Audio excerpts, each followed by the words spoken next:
ఉత్సాహంగా ఉల్లాసంగా చదువు సాగాలి, గొప్ప గొప్ప ఉద్యోగాలు సాధించాలి. Vignan deemed to be university.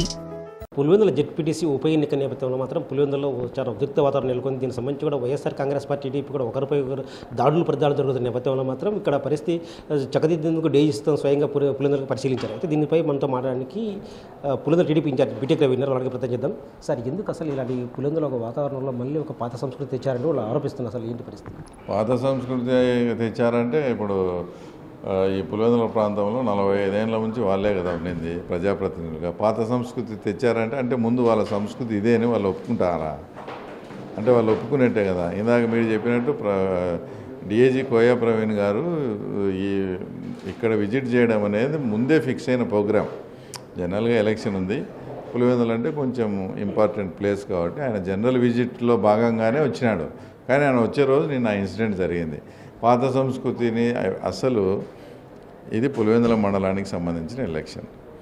Pulivendula మండలంలోని ఏ ఓటర్ అయినా, ఏ లీడర్నైనా, ఏ నాయకునైనా కానీ పోలీసు వాళ్ళు ఏమన్నా ఇబ్బంది పెట్టినారా, ఏమన్నా హరాస్మెంట్ చేసినారా, లేక పులివెందుల ప్రజల ఓటర్ను కానీ నాయకుని కానీ ఎవరన్నా మా టీడీపీ వాళ్ళు కానీ వాళ్ళు ఆరోపించే పోలీసులు కానీ ఏమన్నా భయపెట్టినారా? ఎక్కడ చిన్న సంఘటన కూడా జరగలేదు.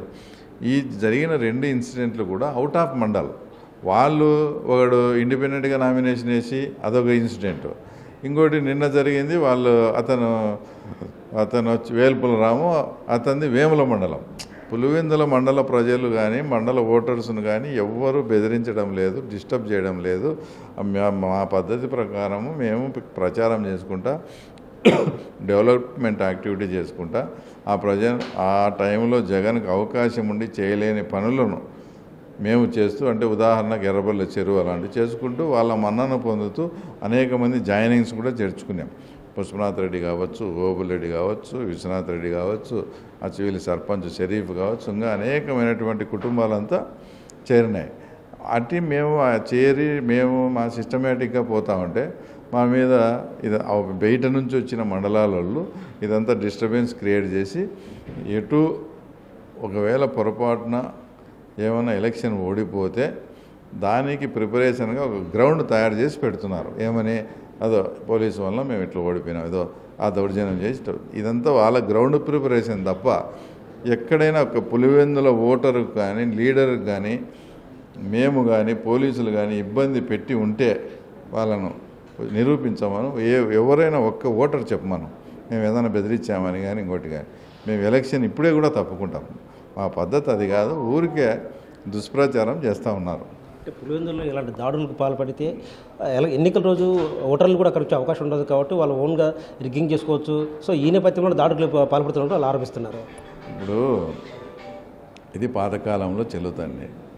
ఇప్పుడు వాళ్ళే అనేక జిల్లాల నుంచి కూడా సాక్ష్యాలను ఒక్కో బూత్ కాడికి 10 మందిని రమ్మని తిరుగుతున్నారు. తర్వాత మీరున్నారు, టీవీ ఒక 10-15 ఛానల్స్ ఉన్నాయి, మీరు ఇంతమంది ఉన్నారు. నేను సపోజ్ ఆ రోజు అలానే చేసినాను అనుకో, మీరు అప్పుడే వేస్తారు కదా ఆ ఊళ్ళో ఇటు జరిగిందని. ఆ గెలుపు నాకెందుకు, చంద్రబాబు నాయుడు గారికి ఎందుకో చెప్పాలి. మీరు ప్రజలందరికీ ప్రజామోద యోగ్యముతో గెలవలేని గెలుపును మా ముఖ్యమంత్రి గారు ఎందుకు ఒప్పుకుంటారు? దానివల్ల ఏంది? దానివల్ల ఇక్కడ మార్పు వచ్చింది. జగన్మోహన్ రెడ్డి సొంత ప్లేస్లో కూడా ప్రజల్లో మార్పు వచ్చి మా పథకాలు జగన్మోహన్ రెడ్డి మీద విరక్తి పుట్టి మాకు ఓటేసినారని చూపించుకొని మేము గెలిస్తే అది నిజాయితీగా ఉంటుంది. కానీ మేమేముంది రిగ్గింగ్, నువ్వు అన్నట్టు నాకు ఆలోచన కూడా లేదు, నువ్వు అన్నట్టు రిగ్గింగ్ చేసి గెలిచినాను అనుకో, దానివల్ల ఏమొస్తుంది? మీరంతా వేస్తారు రిగ్గింగ్, దానికి వ్యాలిడిటీ ఉండదు కదా. టెక్నికల్గా ఏమన్నా వ్యాలిడిటీ ఉంటుందేమో. మా ఆవిడ టెక్నికల్గా జెడ్పీటీసీ అవుతుంది కానీ అందరికీ తెలుసు కదా ఏదో చేసి గెలిచిన. అలాంటి గెలుపు మాకు నిజంగా అవసరమే లేదు శివ. అంటే ఇక్కడ కేవలం పోలీసులు అడ్డం పెట్టుకుని మాపై తప్పుడు కేసులు పెడుతున్నారు, ఏకపక్షపాత కేసులు పోలీసులు ఇస్తున్నారు. అంటే పోలీసులు అడ్డం పెట్టుకుని జరుగుతున్నారు. అంటే దీనిపై పోలీసుల ప్రభావం ఎంతవరకు ఉంటుందంటారు? ఇప్పుడు నిన్న ఇన్సిడెంట్ జరిగింది కదా, నిన్న అతను సైదాపురం చంటి అతను ఇన్సిడెంట్ జరిగింది. ఇన్సిడెంట్ జరిగితే సీన్లో ఉన్న వాళ్ళు ఎవరన్నా ఉంటే పెట్టకుండా వేలుపుల రాము ఎంటర్ అయ్యి వాళ్ళకు ఆపోజిట్ అయిన వాళ్ళను అదే మండలానికి చెందిన ఒక 6 మంది ఎస్సీ పిల్లలను పెట్టాడు. ఇది ఇంకా పోలీసులు ఎవరికి సహకరించాలంటే నాకు అర్థం. తప్పుడు కేసు 100% వాళ్ళు లేరు. అట్లా అది ఎట్లా దానికి దారి తీసిందంటే ఆ పిల్లలు నిన్న నిన్న సంఘటన జరిగిన రోజు పోతే రాము వాళ్ళను నిన్న కేసులో పెట్టినా కూడా మీకు ఇంకా బుద్ధి రాదా అని వాళ్ళ కుల పేరుతో దూషిస్తే ఆడ గొడవ జరిగింది.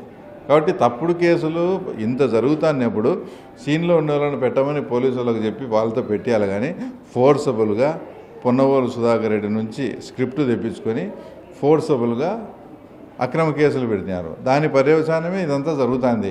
అదే వాళ్ళు మర్యాదగా సీన్లో ఉన్న వాళ్ళని పెట్టింటే అసలు ఇది జరగదు. ఆ తర్వాత పోలీసులు అంటున్నారు. నేను మరొక్కసారి చెప్తాను, పులివెందుల మండల ప్రజల్లో అక్రమ కేసు ఈ మండలానికి సంబంధించి ఎవరి మీద పెట్టినారో ఒక్కటి చూపిమను సార్, ఒక్కటి చూపిమను.